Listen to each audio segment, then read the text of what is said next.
¿Alguna vez te has detenido a pensar qué harías si te encarcelan de por vida siendo completamente inocente? Te cuento la historia de María, nuestra protagonista de hoy.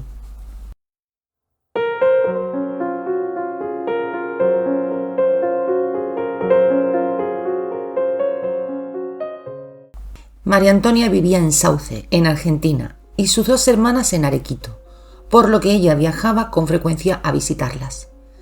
En uno de esos viajes conoció al que sería el amor de su vida, Omar. Era íntimo amigo de uno de sus cuñados y se dedicaba a la agricultura. Cuando él la vio, tuvo claro que era la mujer con la que quería casarse. Tuvieron una relación muy bonita y durante 2 años y medio fueron novios a distancia. Los separaban casi 600 kilómetros, pero eso no fue ningún impedimento para ellos. Ella trabajaba como profesora de primaria y solicitó el traslado para poder mudarse a la ciudad de su amado. Tenían muchos planes de futuro, pero el que más ilusión le hacía, sin duda, era ser padres. María Antonia se había tenido que someter a 2 operaciones de ovarios, por lo que concebir de manera natural era muy complicado, así que ya tenían previsto recurrir a la ciencia para someterse a un tratamiento de fertilidad.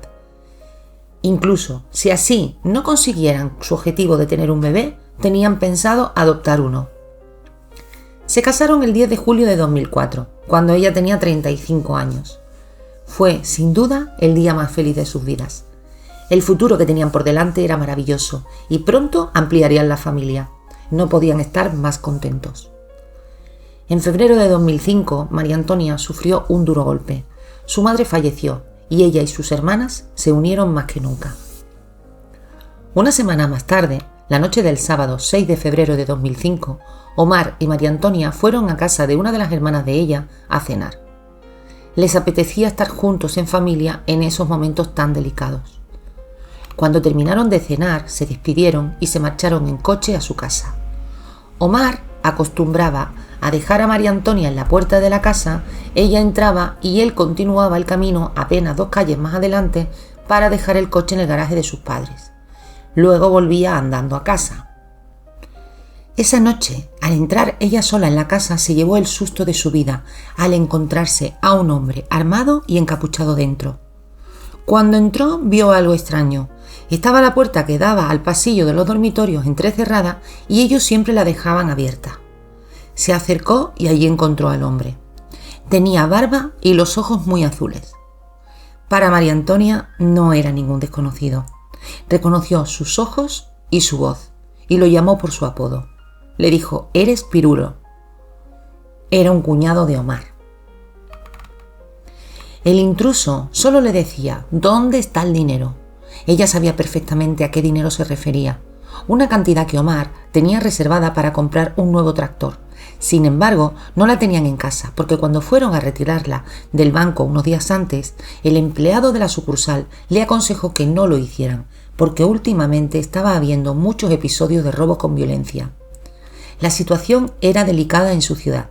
En 2002 habían acabado con una chica de 26 años llamada Estela y en 2003 con otro joven llamado José Luis. Así que Omar tenía pensado pagar la máquina mediante transferencia bancaria y no en efectivo.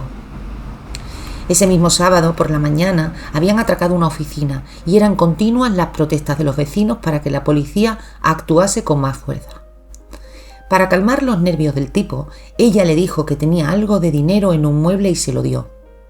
Después, él le ordenó que se tumbara boca abajo en el suelo y la ató las manos hacia atrás con un cable. Y justo después escuchó la voz de su marido gritándole desde la calle para que le abriese la puerta. El encapuchado permitió que ella abriera la puerta y cuando Omar vio al hombre, lo reconoció inmediatamente, como había hecho su mujer unos minutos antes, y también lo llamó por su apodo. El hombre solo dijo: «Entrad, si no, acabo con vosotros». Los obligó a ponerse de rodillas y también ató las manos de Omar del mismo modo que les había atado las de ella, y no paraba de preguntarles dónde estaba el dinero. Ella no cesaba de pensar cómo podía conseguir que se calmara. No tenía mucho que ofrecerle, pero recordó que guardaba una pequeña cantidad en otra habitación. Era de una de sus hermanas, que todos los meses le daba un poco para que ella los guardase. Eran los ahorros para celebrar la fiesta de los 15 años de su sobrina. Sin dejar de apuntarlos en ningún momento, le dijo que se levantara y fuera a buscar ese dinero. María Antonia estaba aterrorizada. Se temía lo peor, porque lo había reconocido y no sabía de qué era capaz. Tanto ella como Omar suplicaban por sus vidas y trataban de tranquilizarlo, diciéndole que podía llevarse lo que quisiese e irse tranquilo porque no lo iban a denunciar. Después, el intruso fue a la cocina y trajo 2 vasos de Coca-Cola y les obligó a beberlo con algo efervescente dentro. Omar se resistió a tomarlo y gran parte del contenido de su vaso se derramó en su ropa. María Antonia, en cambio, se lo bebió todo, pensando que en cuanto el tipo se fuese, forzaría el vómito para eliminar la sustancia que fuese que les hubiera puesto en las bebidas. Acto seguido, el atacante les pidió que se quedaran en ropa interior y se acostaran. Así lo hicieron. María Antonia no recuerda nada más. Lo siguiente que vio cuando abrió los ojos fue una habitación de hospital y unos vendajes en sus 2 muñecas. Acababa de despertar de un coma de casi una semana después de haber sobrevivido a 2 paradas cardiorrespiratorias. Su mundo se detuvo cuando le contaron que Omar no había sobrevivido al ataque. Le dijeron que tenía la cara destrozada a golpes y muchos cortes en los brazos, el abdomen y el corazón. 8 heridas en total. Sin duda, se había resistido con todas sus fuerzas y había luchado contra su asesino. Un vecino había dado la voz de alarma el domingo por la tarde. Desde la calle, a través de la reja, se veían por la ventana los 2 cuerpos del matrimonio tumbados sin conciencia en el suelo en medio de un gran charco rojo. Los agentes inspeccionaron la casa y encontraron evidencias de que allí se había producido una pelea. Todo estaba patas arriba. Y en la cama de matrimonio, que estaba totalmente deshecha y con trozos de cristales esparcidos sobre ella, debajo de la almohada encontraron el objeto de 21 centímetros con el que agredieron a Omar. La policía lo tenía claro. Era un crimen pasional. Según ellos, María Antonia, después de descubrir que Omar llevaba una doble vida engañándola con otra mujer, lo golpeó con una botella de cerveza, acabó con su vida y luego arrastró el cuerpo hasta el jardín de la casa. Luego se tumbó en su cama e hizo cortes en sus muñecas para simular que haber querido terminar consigo misma. María negó aquella acusación con rotundidad y dijo conocer al verdadero culpable. Nadie la creyó. La jueza dijo que la historia que ella contaba solo eran invenciones suyas. La detuvieron y fue juzgada por homicidio agravado por el vínculo. La condenaron a cadena perpetua en 2008 y ahí comenzó un calvario judicial que le llevaría de apelación en apelación intentando demostrar su inocencia. Nunca tuvo dudas de que cerraron su caso en falso, basados en la teoría de un crimen pasional, porque les venía bien para calmar a la población. Después de tantos ataques violentos como estaban sufriendo, lo mejor era enviar un mensaje tranquilizador al pueblo y decirles que no tenían nada que temer. No investigaron nada. María, por supuesto, les contó que el agresor les había dado de beber alguna sustancia y ellos le contestaron que habían enviado a analizar las muestras al laboratorio y los resultados fueron negativos.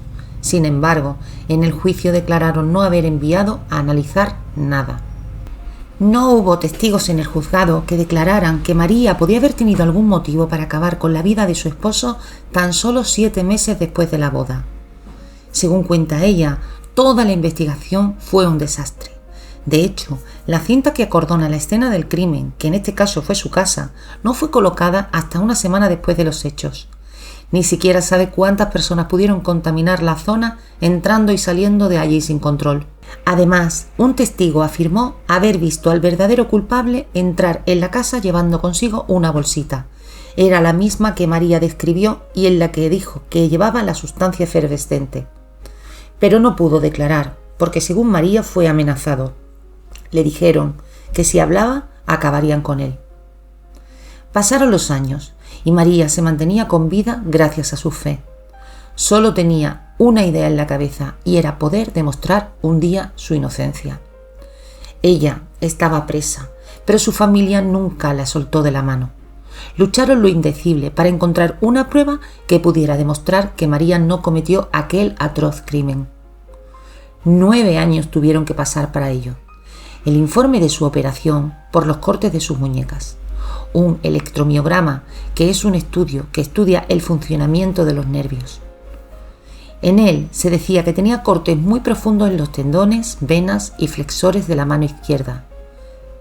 María era diestra y podría haber cortado su brazo izquierdo con la mano derecha, pero no hubiera podido de ningún modo agarrar el objeto con la mano izquierda ya cortada, que quedó prácticamente colgando, para cortar la derecha. Este estudio no era nuevo, ya lo vieron en el juicio, pero la jueza interpretó, no se sabe muy bien por qué, que el doctor que declaró que los cortes eran muy profundos mentía para favorecer a María. Consiguieron que la Corte Suprema revisara el caso. Ella no pudo hacerse esos cortes sola, era imposible. Por fin, el 20 de diciembre de 2016, la Corte anuló la condena y ordenó la excarcelación inmediata de María y la apertura de una investigación para encontrar al auténtico culpable. La vida de María se paró cuando ya tenía 35 años y ahora ya tenía 48. Habían pasado 12 años. Obviamente, María quería que alguien se responsabilizara de haberle arruinado la vida y demandó por daños y perjuicios, por las pérdidas económicas que había sufrido, por haberle robado su proyecto de vida y por el daño psíquico que esta situación le había causado. Pidieron una indemnización acorde con el daño producido, pero obtuvo una cantidad ridícula. Cuando fue encarcelada, la justicia la declaró heredera indigna de su marido, por lo que perdió su casa y demás pertenencias. Lo peor es que esta situación aún no ha sido revertida y siguen sin devolverle lo que es suyo. De todas formas, ella dice que no hay dinero en el mundo que le devuelva lo que perdió. Su esposo ya no volverá jamás y con él se fumó también su sueño de ser madre. Volvió a su trabajo en un colegio, pero ya no como profesora, sino como bibliotecaria, pues tras salir de prisión, su estado psicológico solo le permite realizar tareas pasivas. Su lucha aún no ha terminado, sigue peleando día a día para que el verdadero culpable sea atrapado y juzgado. María dijo: ¿has visto el símbolo de la justicia que tiene los ojos vendados? Pues también tiene los oídos tapados. En mi caso, la justicia sigue siendo sorda. Y hasta aquí el vídeo de hoy. Si te ha parecido interesante, suscríbete para más y yo me despido. Hasta la próxima con un beso muy fuerte. Gracias.